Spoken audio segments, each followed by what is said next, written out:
All right. Here we go, guys and gals. And boogity, boogity, boogity. Let's go racing, drivers. Welcome back to the Lucille Show, episode 12 of season 3. I'm Andrew Hazlett. That's Ethan Ignatowski. My mic isn't on, bro. Your mic isn't on. You're normally on mic 2. You're on That mic wasn't on either.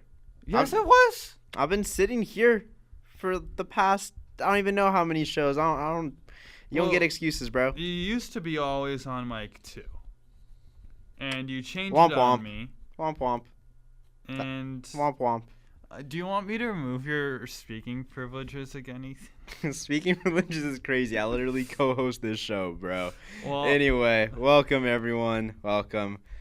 Yeah, we have we have 3 races to review, so we do kind of have a bit of a packed show. Let's just hop straight into it, Andrew. You wanna get started with Thermal Club IndyCar? And now for last week's race reviews.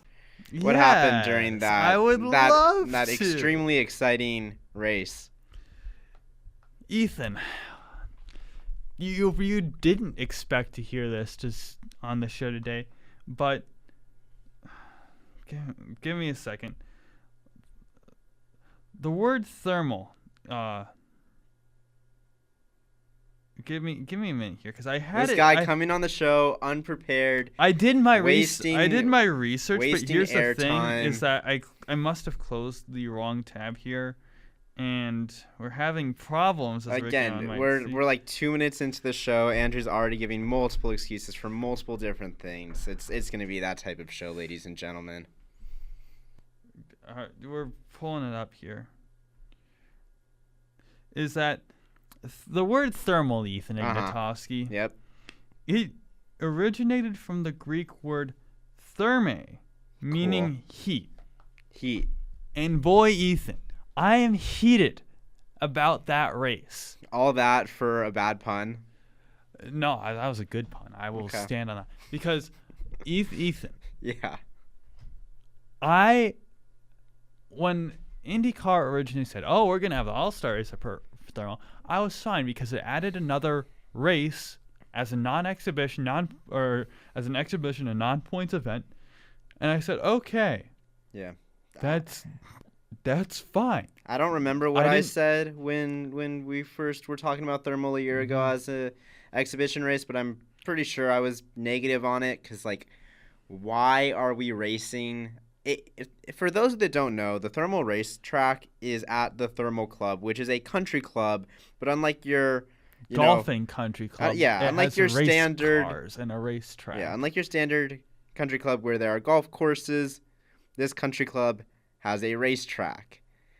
And it's a fine racetrack if you're some rich dude doing a track day in your Ferrari or whatever. And that happens to be literally in your backyard, Yeah. because our house is backing up Yeah. to it. If that's the case and you're doing that, awesome, more power to you. But to host an actual race in a series like IndyCar, that track was not built for that. That track doesn't promote that good racing for a category like IndyCar. And so when they announced it to be an actual points race this year, everyone was negative. Everyone was negative. It took no one liked it. I mean no one. Like, the whole IndyCar nation said, "Oh, this is terrible." And what did we get, Ethan Ignatowski? A terrible race, leading to the heat coming out of my ears. There isn't smoke coming out of my ears yet. There might be by the end of this race. Because, Ethan, the race was not much happened.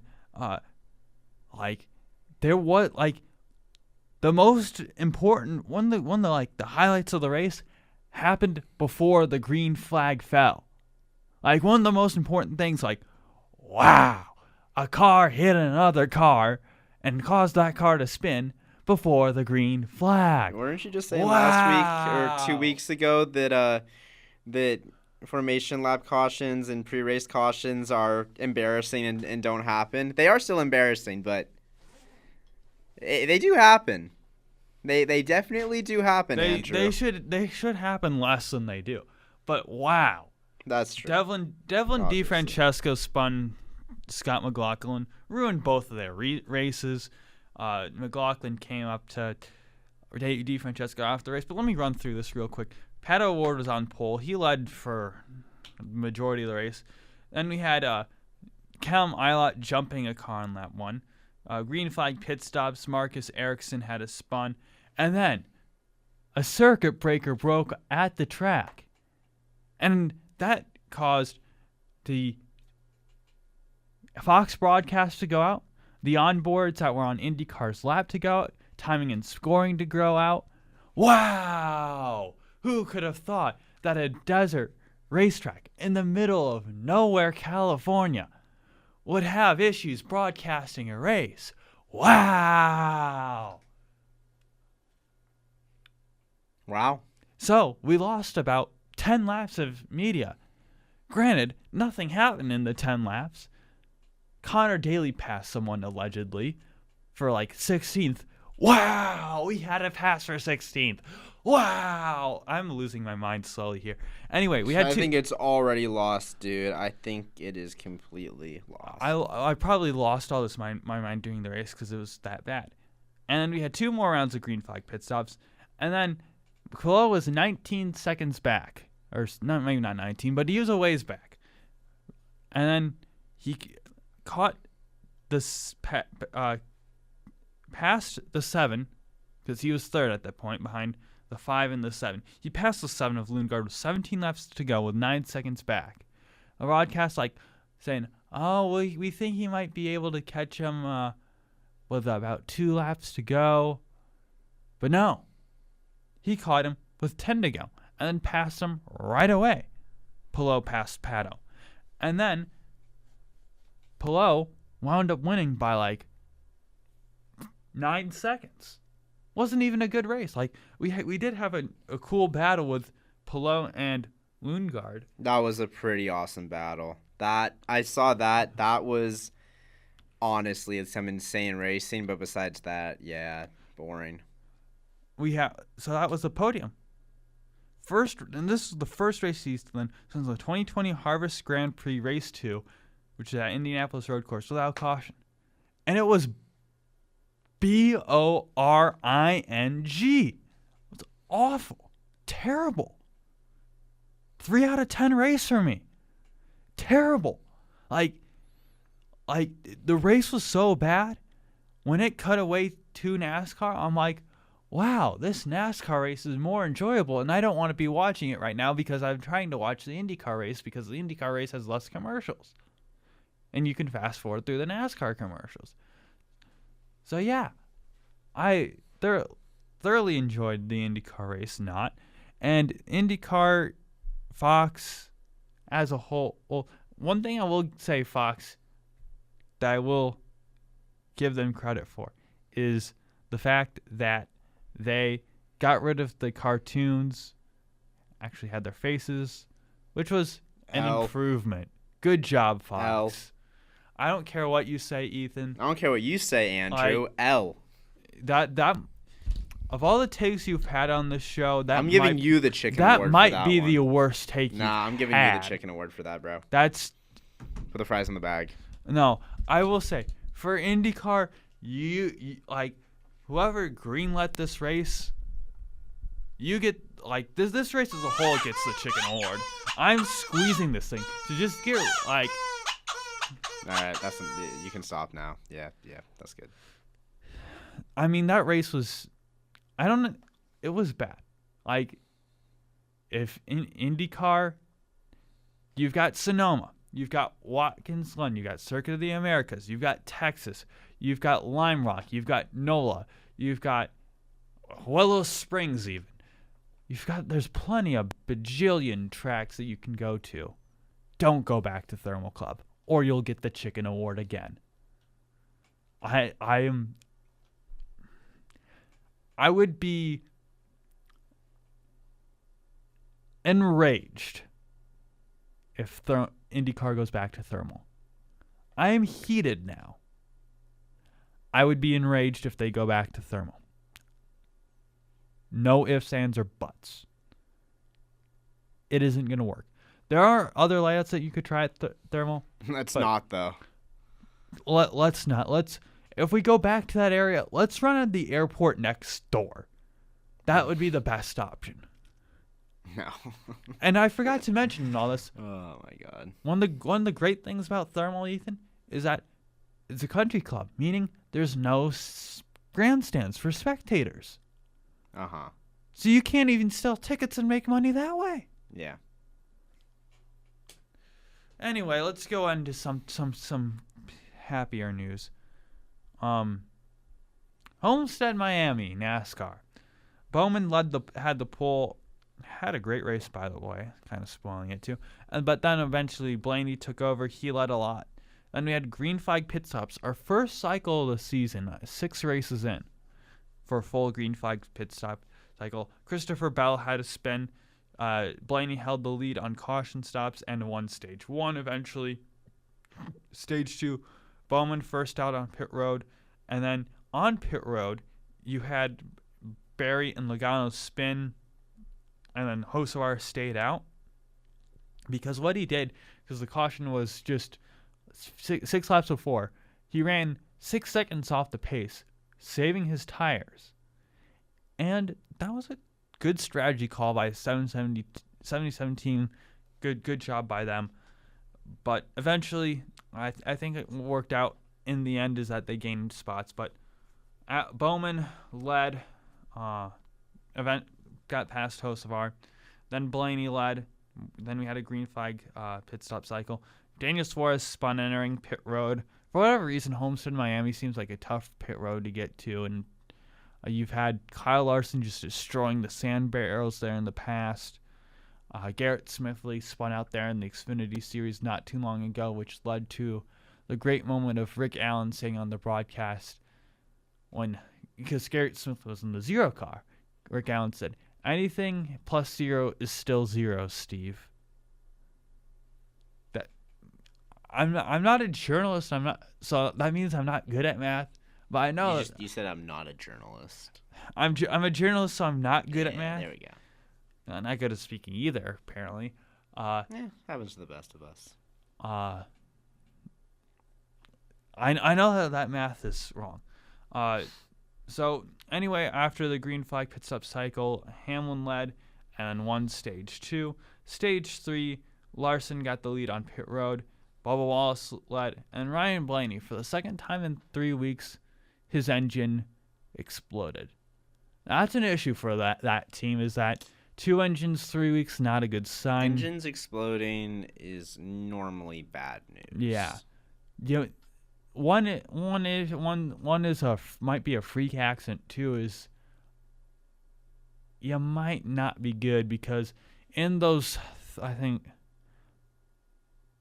well, no, because it was Phoenix, because I was thinking in my mind he had Vegas, but no, Phoenix, those are your 2 out of your 3 typical overall races that he's had an engine like, oh, that's not a good stat. Like, maybe their normal cookie cutter engines aren't doing well. But anyway, that put Bowman to lead with about 20 to go at this point. And with some to go, Bowman just put his car on the fence, which, trying to run the top, which is what you do at Homestead. Larson passed him. I think Larson was going to get him anyway, but just Bowman choked it away, allowing Larson to win in the first Cup Series driver with the last name not starting with B to win a full-on points-paying race this season. I would give this race 7 out of 10. I was doing Spanish homework for some of this race. I would just, after seeing Thermal Club, I really wasn't into this race as much as I could be. Ethan, if you want to talk about China, you can go ahead. Yeah, let's do it. So it was a sprint weekend, was the Chinese Grand Prix weekend. So I wasn't able to, well, I did watch the sprint on replay, but I wasn't really paying too much attention to it. I only got around to watching it at like 1 a.m. or something like that. So, 2 a.m. maybe. So yeah, it was really late. I was not paying a lot of attention, so no like notes on that. But well, Hamilton won. he basically controlled the entire race from pole. First sprint win for Ferrari. First, quote unquote win for him in Ferrari. It's a sprint win, so it doesn't really count. But still a cool moment there that showed good things were to come for Hamilton and Ferrari. Not. Spoiler, no, that didn't happen. Oscar Piastri finished second. He managed to catch Verstappen near the end of the sprint. He started in third. And then Verstappen was third. And then Russell, Leclerc, Tsunoda, Kimi Antonelli, and then Lando Norris rounding out the points getters in the sprint. He was stuck by Lance Stroll, of all people, for a rather long time after having a pretty horrific start. Getting into the actual race, though, Piastri on pole, Russell starting second, Norris in third. Going into turn one, Piastri was able to hold off George Russell. Norris was able to hold off Verstappen before going around the outside of Russell and then going outside of Russell into turn one and then completing the move, exiting that first little complex of the track, the snail, if you will. That's what I like to call it. I call it the snake. Hamilton and Leclerc made contact during that complex, and it broke Leclerc's left front wing end plate. But the car was seemingly faster with a broken front wing end plate than with the front wing end plate intact. So Ferrari should probably look into that, Andrew, because that's not how it's supposed to be. It was well, you say that interestingly, because I think back to, I want to say 2023 Toronto, where Alex Palou, I don't know if he wound up winning the race or finishing P2, on a broken wing for like the final handful of laps, had a broken front wing and managed to fare well in that race. That's different. That's along the same lines, sure, but managing a front wing for the last stage of a race versus Leclerc, who was considerably quick with a broken front wing for the entire race. He didn't change his wing. He just thugged it out and it worked. So, yeah, Ferrari might want to look into actually being quicker with the way the car's supposed to be designed. That would so he still at least had his wing. Still impressive, but a different situation there for Palou. Ferrari should definitely look into that. Gabriel Bortoleto spun into the gravel also on lap 1, but he was able to keep going. Jumping ahead to lap 4 now. Fernando Alonso's, one of his brakes caught on fire and he had to retire the car. Just had total brake failure. Jumping ahead again now to lap 15. Piastri, he pit from the lead. Interesting note on the strategy for this race, Andrew. It was supposed to be a 2-stop race. That's what a lot of people were saying it was. But Oscar and the other top drivers, they just threw on hards and went the rest of the way. I think it was supposed to be medium, hard, medium, or maybe medium, hard, hard, but they just one set of hards got everyone to the end, for the most part, almost everyone. Some people pit, but the top guys, they made it to the end of the race. The tire deg was a lot less than originally thought, both in the first stint and the second stint. Piastri had a slightly slow stop, and he just barely got out on track in front of Lance Stroll, which was important. Because if he was stuck behind Lance, obviously that could have made him susceptible to an overcut. Got ahead of Lance, was able to keep chugging along. Esteban, during the same lap, made an amazing move on Kimi Antonelli on the back straight. Half of his car was on the grass. Kimi kind of pushed him onto the grass a little bit. Ocon didn't back out. He kept his foot down. Half the car on the grass, no grip. Managed to make the pass still. That was the overtake of the race. For me, anyway. Great move. Didn't lose control of the car. Stuck the landing. Next lap after that, Norris comes into the pits behind. And he comes out of the pits behind Russell, whose undercut worked to perfection. Russell was able to take advantage of the fact that they came out into a bit of traffic to get ahead of Lando. But Lando cleared him on lap 18 on the start-finish straight with the help of DRS. Then the middle stage of the race, not much to talk about. The race was pretty boring. During this middle stage, there was really only two main things that brought excitement, and that was Ferrari's kind of decision on if Lewis was faster or Charles with his broken wing. And then Max got in the mix there. He got in between them after Lewis had a second stop that no other top driver made. Andrew, Ferrari masterclass there. During that stage as well, Oliver Behrman, he just turned into Michael Schumacher. He was passing seemingly everyone. He just putting on an absolute masterclass of tracking people down and getting past them. He said ciao a few times, passing guys. It was a lot of fun there. Driver of the day, in my opinion. Kimi Antonelli ended up winning it, which I don't understand. Popularity contest, that's fine. I don't think he understands. He didn't understand it either. That was the funniest part. On lap 46 then, Yuki Tsunoda's front wing quite literally just broke off for absolutely no reason. He was just on the straight, and it just kind of decided not to be a front wing anymore. So he had to come in and pit for a new front wing there. It just ruined his race even more than it already was ruined. It was another RB masterclass, Andrew. Both cars started in the top 10. Both cars finished outside of the top 10. It really makes a lot of sense when you remember that this team is Italian at the end of the day. It's also kind of funny because, Andrew, I'm sure you've seen or you know about how Sebastian Buemi in China, back when the team was Toro Rosso, both his front wheels flew off. Yeah, they decided to not be wheels anymore. Yeah, they decided to become loose wheels. Yeah. So, something about China and that team just don't agree. And fast forwarding to lap 53, in between those two laps that I'm mentioning, Isaac Hadjar and Jack Doohan put on some nice entertainment. But on lap 53, Max was able to pass Charles for P4 around the outside at the exit of the Snail. Leclerc did come back at him, but wasn't able to get the place back. So, on lap 56, Oscar Piastri crossed the line, followed by Lando Norris, who was nursing a brake issue at the end of the race. His brake pedal was going long. If that race was even a couple laps, maybe even a single lap longer, I don't know if he finishes, but worked out in the end for him quite well.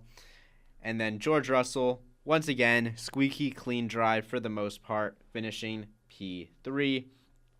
And then Andrew, after the race, Pierre Gasly, who was outside of the points anyway, he got disqualified for being underweight. But he wasn't the only one. Both Ferraris got disqualified for two different issues. Leclerc got disqualified for being underweight. And then Hamilton got... Must be the water. must not have had enough water. Lewis Hamilton got disqualified for the wooden plank under the car not meeting its standards.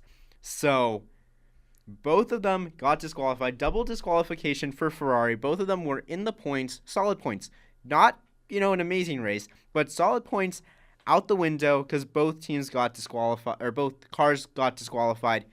I saw something on Twitter. I wish I had it. I wish I saved it, but it was like, it said something like the last time McLaren had a disqualification was like 2000. The last time Red Bull had a disqualification was like 2012. And Ferrari just keeps getting disqualified. This is the third time since Fred Vasseur, who I think is a good team principal, but third time since he's become team principal that Ferraris have been disqualified during a race. So, or after the fact. But still, that is kind of an insane stat. Definitely not a stat that the team should be proud of. They're on the back foot to start the season. Long season, a lot of races left to go, but not making their lives any easier. But the top 10 after Piastri, Norris, and Russell was Max Verstappen in P4, dragging that car to that position. Then Esteban Ocon in P5, amazing race for him, finishing ahead of Kimi Antonelli. And then you have Albon, Behrman, who, like I said, is my driver of the day, Lance Stroll, and then Carlos Sainz getting his first points of the year in 10th. Well, so, what would you rate the race? Yeah, it was a pretty boring race. Going back and watching the action again, there were some interesting points, but overall, a pretty boring race. I can't give it anything higher than a 4. If 5 is average, then this was no better than a 4.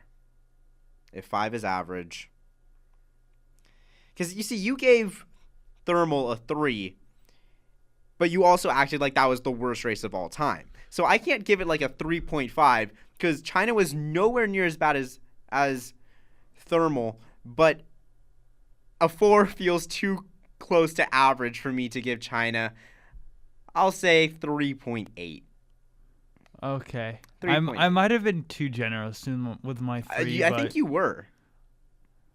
Like, it doesn't matter. It doesn't matter at the end of the day. China was a step and a half below average, I'd say. Maybe only a step. I don't know. It wasn't a great race. End of story. Moving into the news. And now for the news. Yeah, we actually have some pretty big news, big if true type situation. Andrew, today at around, let's see what time it was, sometime in the early afternoon, I believe it was. Let's see. Like 1 or 2. Yeah, at 1:05 p.m. Arizona time, I came across a post on Instagram. It was fresh on my feed from Racing News saying, breaking. Yuki Tsunoda replaces Liam Lawson at Red Bull for the Japanese GP. Liam is demoted to V-Carb. Now, I sent that to Andrew, I sent that to Morgan, and we were all like, whoa. I put it on my story. I was like, because is this real? Is it true? If it is true, why are we doing this? Well, a few hours later, ESPN is corroborating the report. Basically, every Formula One media outlet is corroborating the report. So it seems to be official that after 2 races, Liam Lawson is being dropped for Yuki Tsunoda. And boy, oh boy, do I have thoughts on this, Andrew. Because why in the world would Red Bull give up on Liam Lawson after just 2 races? 2 horrible races. 2 absolutely horrible races. But to give up on him that quickly is kind of crazy.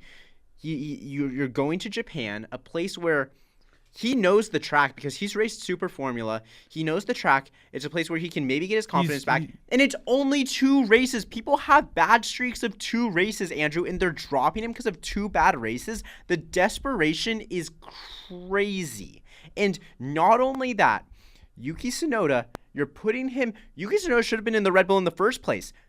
It's like now they realize that, but now they're putting him in there with no testing time, and he's going to struggle, Andrew, because that car is insanely difficult to drive. Not only is it slow, but it's so tuned to Max's preferences that no one else can drive the car. Checo couldn't drive the car. And this is a different car, but Checo couldn't drive the second Red Bull. Pierre Gasly couldn't drive the second Red Bull. Alex Albon couldn't drive the second Red Bull. Liam Lawson can't drive the second Red Bull. Yuki Tsunoda isn't going to magically be able to drive the second Red Bull, and it's not because he's a bad driver. It's because Red Bull is incompetent. Mini rant. I'll let you say something now. Yeah, I have more to go, yeah. but speak. You look at Japan, and that's a track where Liam Lawson has driven a Formula One car before. I do believe. The first 2 races. I'm not sure. I do believe when he driven Super Formula there, though, like he knows the track. You're going to tracks the guy who's he hasn't been to some of these tracks before, but when you have to give him time, you aren't going to be successful in 2 races. Like 9 times out of 10, like you have to be patient. Like if you're just gonna pull guys after 2 races, we might as well just throw in Connor Zilic by some point at the end of the season because he's going to work miracles on the thing. And I like Connor Zilic, but there's no way. Yes, Lawson finished 11th in Japan in 2023. Okay. But you might as well bring back Scott Speed. We might as well like, bring what back are we doing known here? Red Bull driver AJ Allmendinger at one point. Like, just... It just doesn't make sense. any sense. I mean, you got to give Lawson more than 2 races. because you committed to him. Now you have to live with that decision for at least a little while. If you want to replace him mid-season because he's still struggling, that's different. That's still not what you should do. But at least you have that. But 2 races is so crazy because Yuki's not going to really be ready for that. You're putting a ton of pressure on him at his home race. I think, he's a professional. He'll be able to handle the pressure. But, it's just, what are we doing? That's a car that... It all stems from the fact that is a car that only Max can drive. It's still a slow car, but it's a car that fits Max's driving style. And Liam and the other guys, that has to be it. It has to be the car because none of these guys are challenging Max or even coming close. And we know how much Red Bull is putting the car towards Max's preferences. Red Bull needs to learn that if they want a second driver to even be remotely successful, they're going to have to make some sacrifices and make a car that's a little more well-rounded. Because, look, obviously Max is going to be faster in a car that suits his driving style to the absolute extreme. But if they want to have 2 drivers that are competitive, they're going to have to make a more balanced car because Max is amazing. He can be fast in a car that's a little less towards his driving style, whereas a guy like Liam Lawson, like Yuki Tsunoda, anyone else, almost anyone else, they're not going to be able to adjust to Max's style, especially just right off the bat. That's just, you're asking for failure, and once Red Bull realizes that that's the case, they'll be able to have a successful second driver, but they might not ever do that because they don't want to risk losing Max. They want to appease Max, and so it's this constant cycle of trying to find him a teammate that's never ending because no one else is Max Verstappen. They're trying to find a Max Verstappen because it's a car built for a Max Verstappen and no one else. The glove doesn't fit, Andrew. If the glove doesn't fit, you must acquit. Red Bull needs to end the trial of the second car. I'm going off the rails here, but Red Bull needs to end this. You're losing your wheels. I'm losing my wheels. You were getting upset because of thermal. This is making me upset. What are we doing, Red Bull? Because it's crazy to me. Lando Norris said at some point in a completely different context, he said some point over the last week or two, completely different context, but he said something along the lines of sometimes you need to,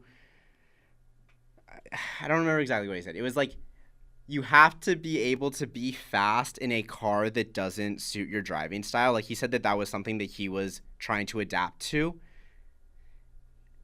That's something that Red Bull needs to buy into. And Max can definitely do it.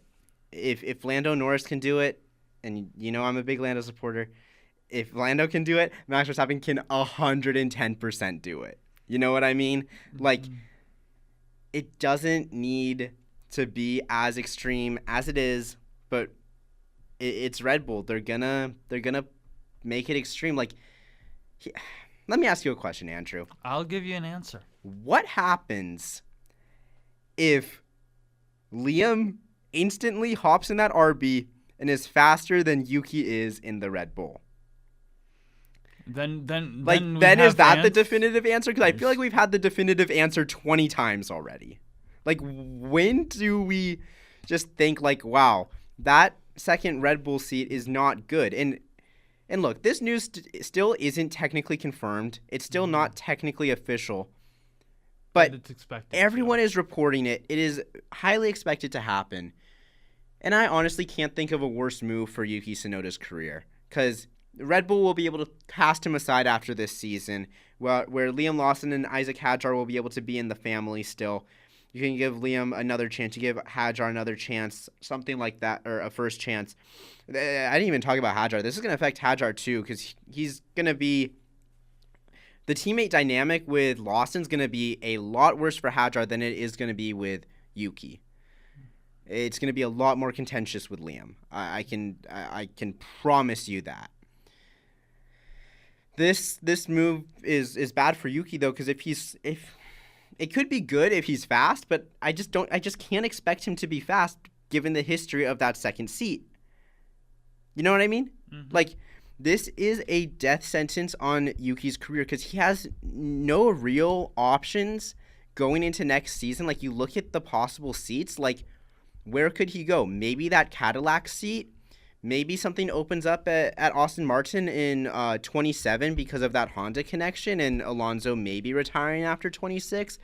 But there's, like, just so many question marks. And he was going to have the same question marks for the future after a season at RB, but at least he would be able to put in a solid season and enter free agency on a high, whereas now he's going to get beat down by Max Verstappen. No one gains from this move. Mm-hmm. I go back to a few years ago, in Drive to Survive, Christian Horner and Toto Wolff going at it. Christian saying, "You've got a problem. Change your car." Yeah. No, you change your car because Checo has been saying the car is. Yeah. Yeah. Checo might have been right, and then Horner saying, "No, he hasn't. Speak to my driver." Then Toto saying, "Checo has been on the record. Let's go and get him." And then Toto saying, I have it printed out." I'd like to see that paper because who knows? And I remind you, I don't think Sergio Perez is as bad as he looked. I still think he could be a top 10 F1 driver in this series. He was king of the midfield. He was king of the midfield. Streets don't forget 2020 Sergio Perez. Yeah. There's a problem. And Red Bull, I don't think there's going to be a solution. Exactly. There's a problem, and there is a solution, but it's not an easy solution. Not a solution that you can make this season. Going into next year, completely new regulations. That's the new starting point, and that's why I think it's kind of just put Liam in the car, let him struggle this year, and then in 26, like, that's obviously the guy you want for the future. Like, you did the absolute most to get Liam in that car for this year, and now you're expected to cast him aside after 2 races. Like, none of this it doesn't even make sense. Like, that's why I almost want to say this can't be true. But so many people are saying that it is, so we're operating under the assumption that it is true, just taking it with a grain of salt still. But we'll get more news in the coming days. Stay tuned on we mostly use our Instagram, which is The Loose Wheel Show, all spelled out, and then on Twitter, if we get news confirming this, I'll post it on Twitter too. It's at TLW Show. So stay tuned for that because news will probably break, either confirming or denying it between now and our next studio slot, which is next Tuesday. Tuesday, as always. But yeah, it's just crazy. Moving on to the next piece of news, I think.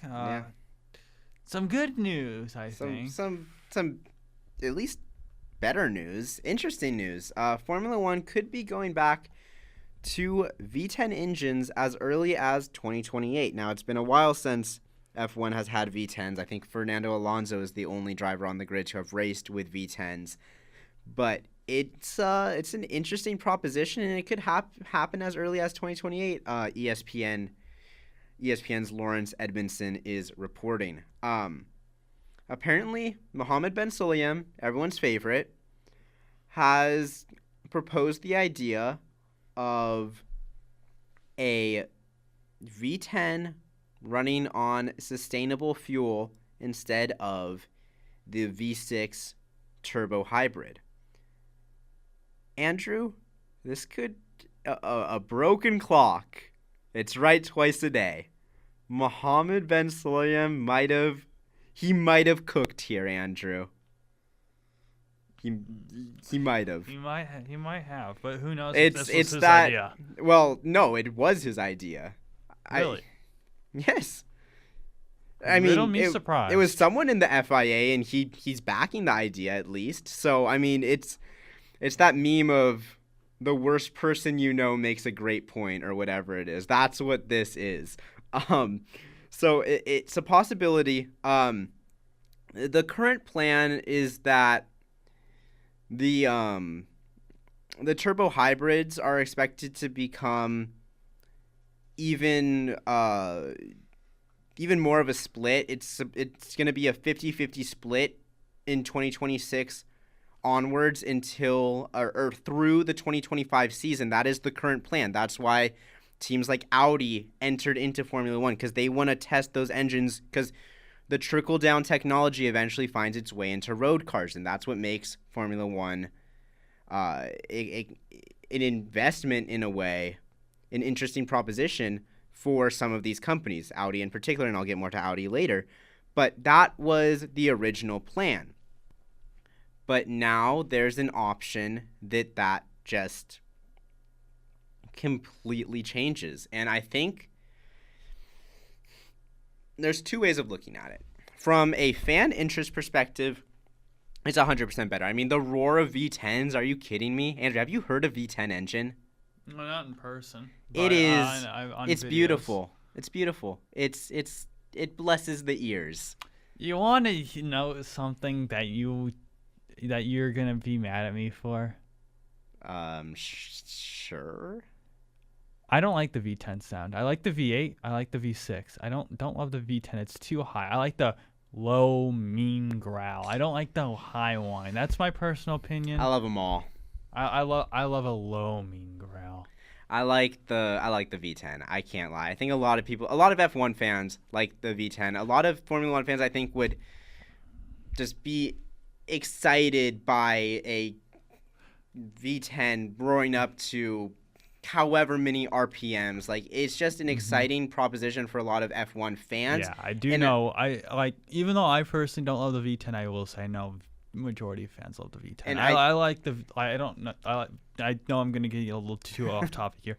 I like the Cadillac in the WEC in IMSA. Sure. I don't know if you've heard that, where when it goes from the electric part of the hybrid and when the V8 kicks in.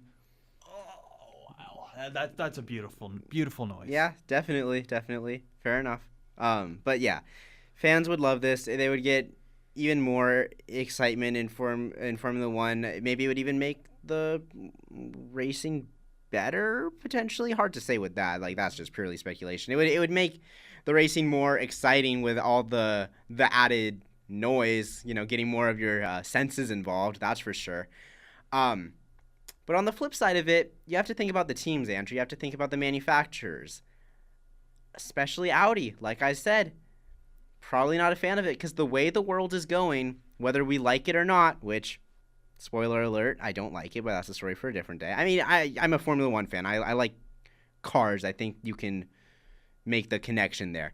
But the way the world is going, electric vehicles are taking over. Hybrids are taking over. So it makes sense from the innovation standpoint that teams want to build hybrid engines for their Formula One cars, and the trickle-down technology arrives in the road cars.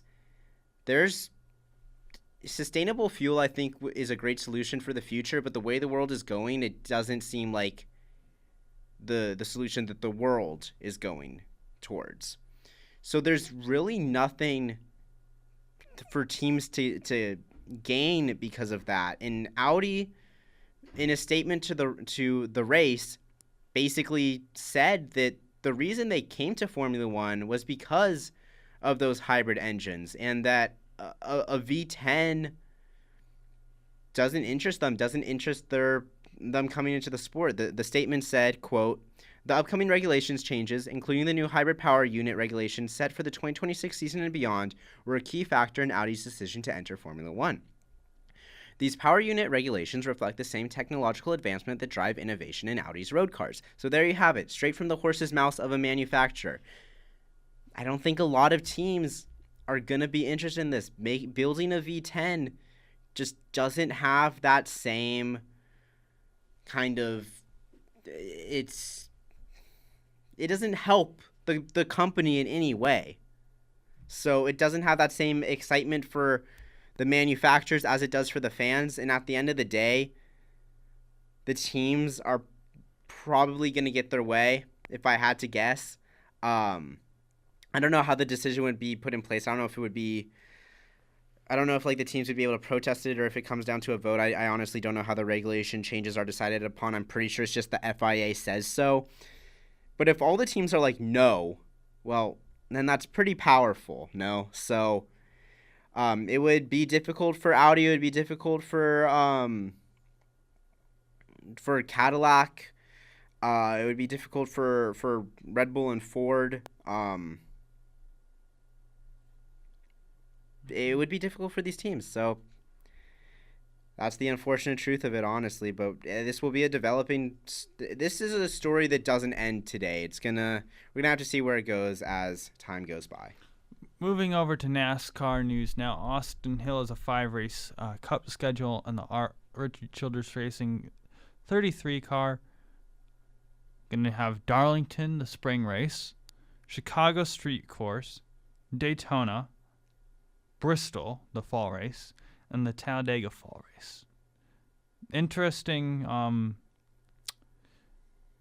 group of races. We'll see. I don't think he'll really be competitive at the non-super speedways, but I think he can mix it up in the Daytona and Talladega races. RCR isn't great as a whole, just as a company right now. Just I don't see much upside out of that. I don't know about you, Ethan. But speaking of RCR as a company, as a boss, ARCA Breaks moment of the week goes to Richard Childress, because after the Homestead Miami race, Joe Gibbs Racing, as many teams typically do, and including Joe Gibbs Racing, had a police escort back to the airport. And then there's a line of Joe Gibbs cars. Richard Childress, from the way I hear it, pulled off, and then one of the Gibbs cars in the quote-unquote train left a gap. And then Richard Childress saw that gap and said, that looks like a nice place to be. I want to be in that gap. So he tried to get in that gap. And then the Joe Gibbs driver, he's like, no, I'm staying there. And then Richard Childress pit maneuvered the side of the car, causing damage to that car, and then just continued on. So Richard Childress, you are the recipient of the ARCA Breaks moment of the week for something out of the race car, which is an unprecedented in the ARCA Breaks moment of the week award. Yeah. Truly something else. I didn't expect to be talking about this on this show, but here we are. And anyway, into the previews. And now for next week's race previews. Only racing this week is Martinsville Cup action from there. Cup Series, you've got 2 open entries this week. Good to see. In the 50 car, you have Burt Myers, the guy from the Clash. For Amerivet, their first start in a points-paying race this year. And then in the 66 car, you've got Casey Mears returning for Garage 66 MBM Motorsports. The 5 this week.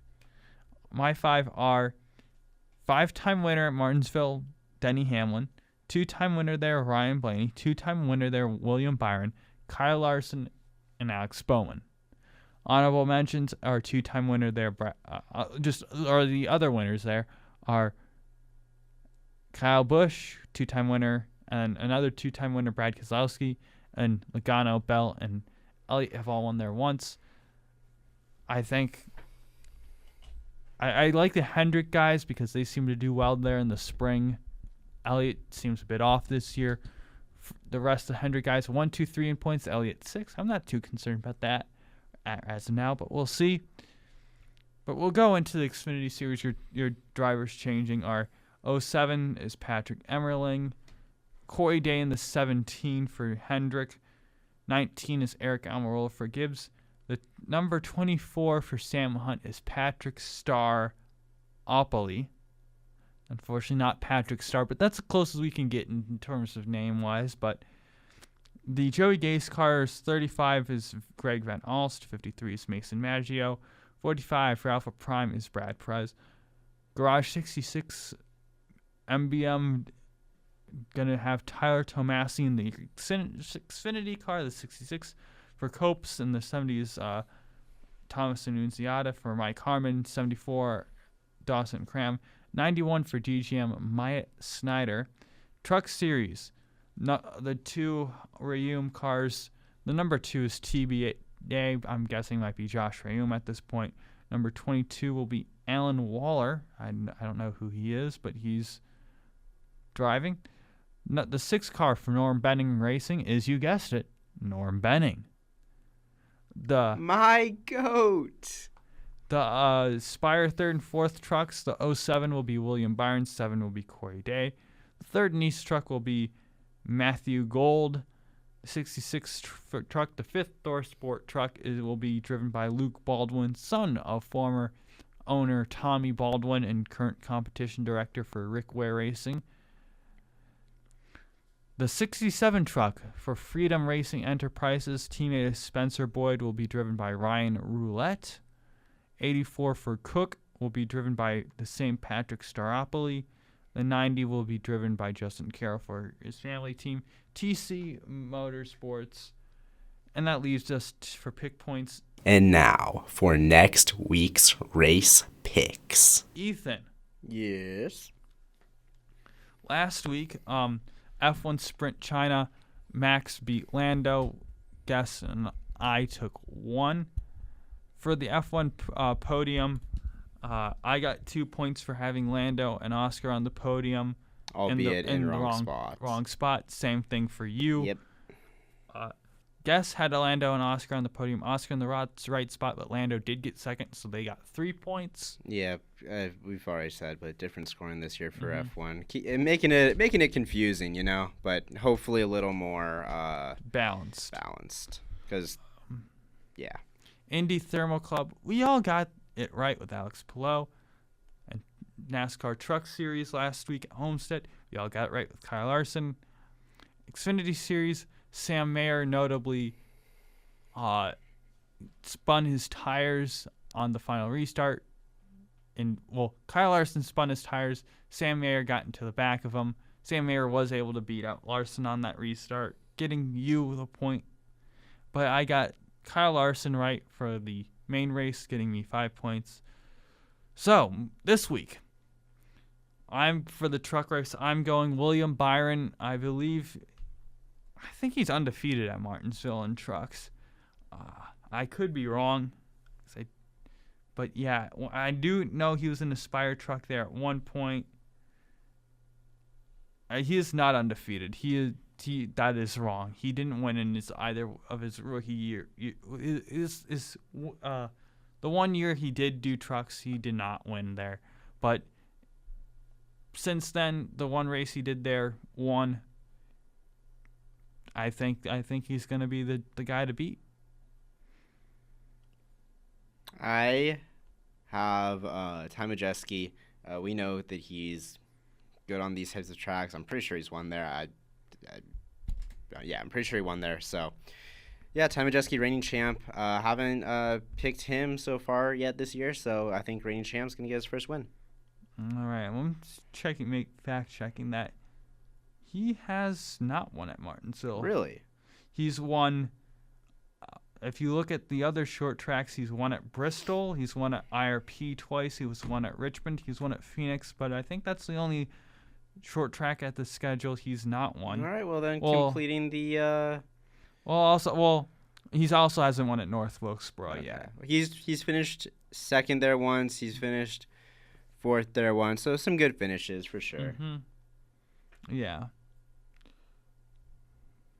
Yeah. Do you want to go next? Yeah. I saw something that distracted me. Xfinity Series, Eric Almirola, he's always good at Martinsville. It seems like in the 19 car is really fast. Same. Yeah, Same. Have Eric Almirola. And then finally for the Cup Series, I have William Byron. Again, he's fast there. Think he might do the double. I think. I could be wrong on this. The year William Byron won the truck race, I think he went on to win the Cup race that same weekend. I'm fact checking. Yes, he did win that. And that race was the 2022 Blue Emu Maximum Pain Relief 400. What a name. That he went on to win. So I'm saying that the trend might continue. He's won 2 of the last 3 spring races at Martinsville. Maybe he might go 3 out of the last 4. Yeah. I'm going a slightly different direction, going with his teammate, Kyle Larson, who has won there in the past. Has had some pretty good finishes there besides his win in the past. He won last week. He's got things going for himself. Don't let Larson get hot. I think he's going for 2, though. And we've seen what happens when Kyle Larson wins 2 in a row. So I don't want to get too far ahead of myself. But, hey, cool things happening in the world of motorsports overall. So thanks for staying tuned. Quickly, I do want to say, pick points. I did pass the guests back. You're ruining my perfect outro, man.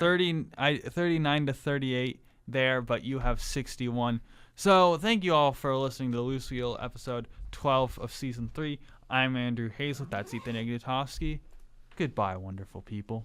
See ya. To me, it looked like he actually lost the wheel. The wheel for Ross Chastain is still and perfect. Wheel on the track. Did you leave the wheel loose? You picked a fine time to leave me loose, wheel.